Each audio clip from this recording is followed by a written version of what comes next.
further, we saw several men leaving the fields, going to the house, returning with guns, and heading towards Tulsa.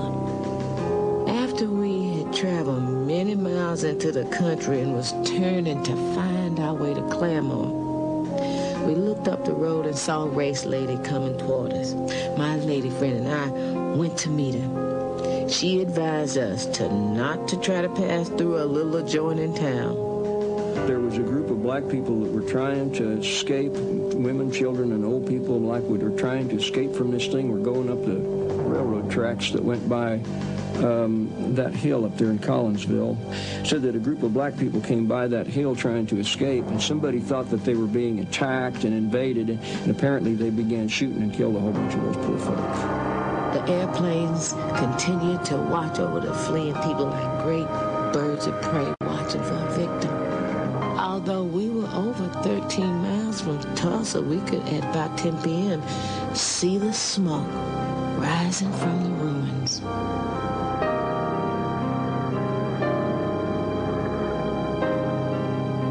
The next morning, we were informed that Greenwood had been burned.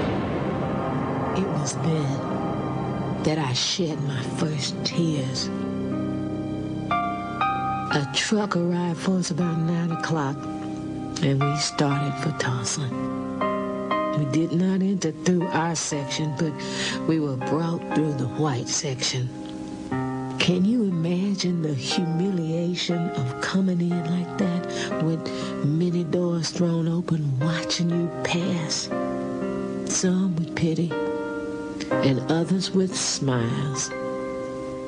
And when a bunch of the colored folks that they were marching down Elgin, I would see them coming, and I'd kept my BB gun under the front porch at that time, and I would run down and grab the BB gun and stick the barrel out through the lattice work and pop the National Guardsmen. And of course, they'd bounce like this and look around, and of course, I was careful enough that I wasn't going to hit anybody in the head or anything like that. These two brothers, the youngest two, they were kind of smart alecky, and they thought, they'd stir up a riot or stink or something.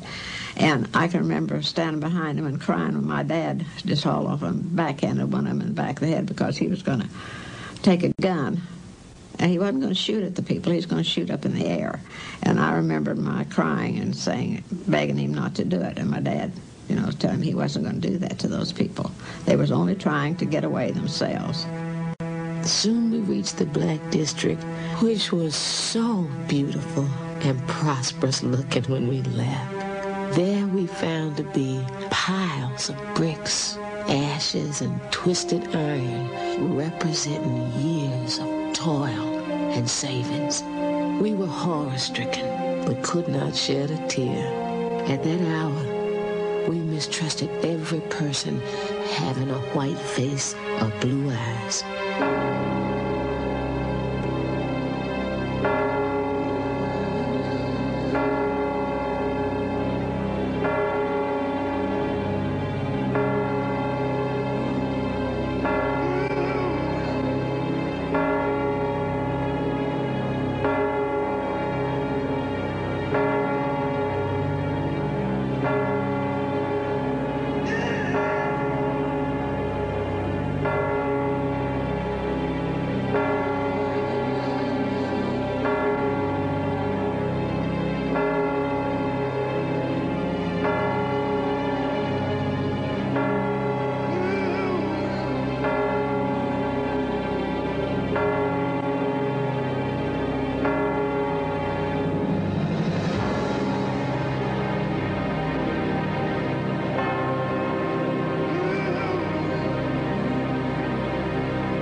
Which he had built a crate on the back to carry the greyhounds in. And he took that crate off when he left the greyhounds, wherever it was. He left them at some kennel or other, and just had a plain pickup truck. And the police saw his truck, and they told him to haul bodies, dead bodies, to wherever they were taking them. I don't know where they took them. And I saw these 2 truckloads of bodies, dead bodies. They were Negroes with their arms and legs sticking out, through the slats. And it frightened me so, but I kept thinking of them in terms of dolls. On the top of the very, very top of the pile of bodies was a little boy just about my age, and his head flipped over like that. And he looked at me, his mouth was open, and he was in brown pants and a blue shirt, and just looked like he'd been frightened to death. And so I screamed that Jesse came in, but by that time the 2 trucks had passed on. After black Tulsans were incarcerated, curiosity seekers, looters, and souvenir hunters casually strolled through the smoldering ruins. Well, I had a friend, a girlfriend, and one day after the riot had subsided, or possibly was still, they were still protecting and giving the colored people sanctuary. Well, she came out and she had a package of spearmint gum, Wrigley spearmint gum. And perhaps there were 40 or 50 packages of gum in the little square box, about so square and maybe 2 inches deep. And she was passing the gum out to all the kids in the neighborhood. And of course we asked, where did you get it? And she said, oh, Daddy got it over in Niggertown, which was a clear indication that white people looted the colored people over in the Greenwood area. When they doubted about it, of course, we didn't think anything about it. We just took the gum and chewed it. Martial law was less than benevolent. Field Order Number 3 prohibited the holding of funerals at churches. But in reality, this prohibition pertained to black funerals only. White funerals went on as usual.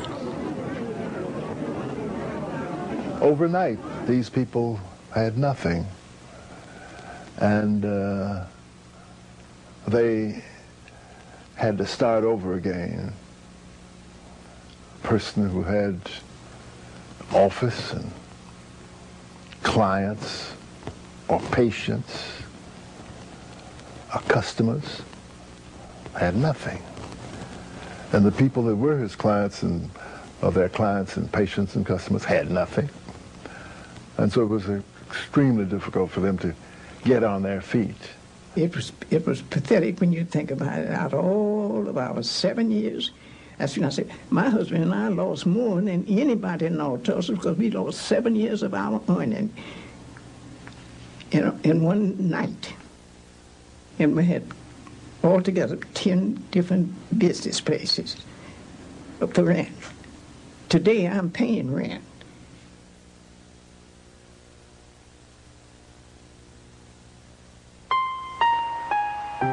Few black Tulsans had insurance, and those who did had clauses which voided the policies in case of a riot. Those making a claim had to prove that the city or state government was negligent in protecting their property.